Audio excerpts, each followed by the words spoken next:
আমি অসমৰ মন্ত্ৰী অশোক সিংগাল তেখেতৰ বিৰুদ্ধে ব্ৰিজ অফ প্ৰিভিলেজ আনিছিলোঁ, কিন্তু স্পিকাৰ মহোদয়ে এলাউ নকৰিলে।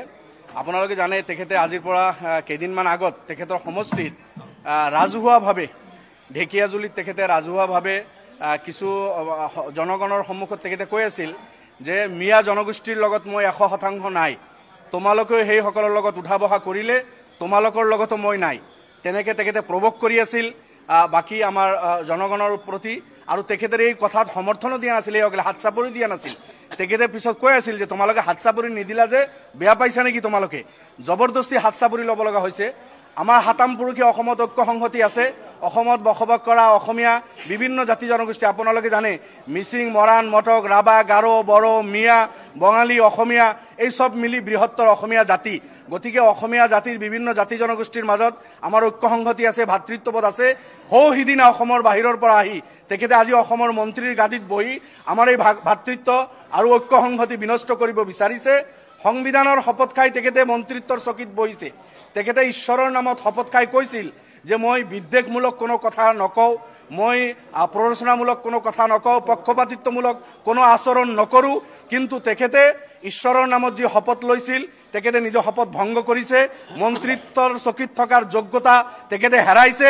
মিয়া জনগোষ্ঠীৰ বিৰুদ্ধে তেখেতে উচতাইছে।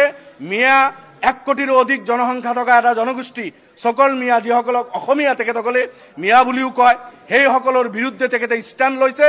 গতিকে তেখেতে মন্ত্ৰিত্বৰ এই গাদীত থাকিলে এই জনগোষ্ঠীটোক ডিপ্ৰাইভ কৰিব, বিদ্বেষ এই জনগোষ্ঠীৰ বিৰুদ্ধে নফৰত তেখেতে বিক্ৰী কৰিব।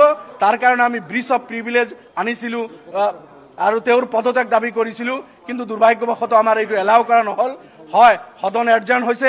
অকল যে এই জনগোষ্ঠীৰ বিৰুদ্ধে নহয়, আজি কেইদিনমান আগত কেইজন অসমীয়া যুৱকে তেখেতে ভাওনাৰ এটা প্ৰগ্ৰামৰ কাৰণে ইনভাইট কৰিব গৈছিল। তাতে তেখেতে কৈছিলে এই ভাওনা চাওনা এইবিলাক কি, এনেকুৱা ধৰণৰ তুচ্ছ তাচ্ছিল্য কৰিছে।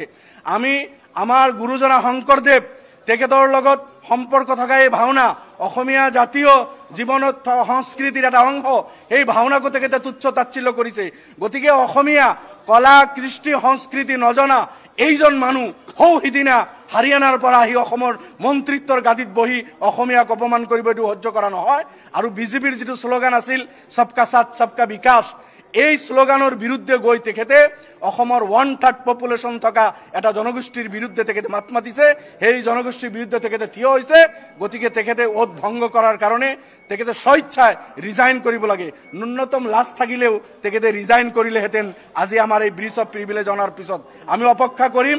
মাননীয় মুখ্যমন্ত্ৰীকো আপোনালোকৰ যোগেদি আমি জনাইছোঁ যে মোদী ডাঙৰীয়াৰ যিটো শ্লোগান সবকা সাথ সবকা বিকাশ, এই শ্লোগানৰ বিৰুদ্ধে গৈ তেখেতে নিজৰ শপত ভংগ কৰি অসমৰ এটা বৃহৎ জনগোষ্ঠীৰ বিৰুদ্ধে গৈ ভাওনাৰ বিৰুদ্ধে, মিয়া জনগোষ্ঠীৰ বিৰুদ্ধে তেখেতৰ যিটো আচাৰ আচৰণ কথা বাৰ্তা, ইয়াৰ বিৰুদ্ধে মুখ্যমন্ত্ৰী ডাঙৰীয়া তেখেতৰ কেবিনেটত বিস্তাৰিত আলোচনা কৰি বিহিত ব্যৱস্থা লওক।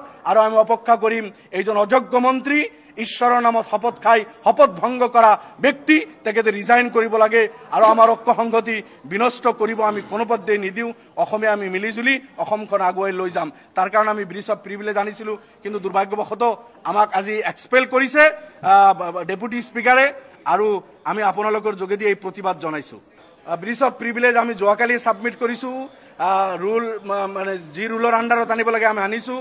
মই মুভ কৰাৰ কাৰণে অনুমতি বিচাৰিছোঁ। স্পিকাৰে আগত কৈছিল যে নাই, পিছত তেখেতে একচেপ্ট কৰিছে হয় আপোনালোকৰ ব্ৰিজ অফ প্ৰিভিলেজ আছে।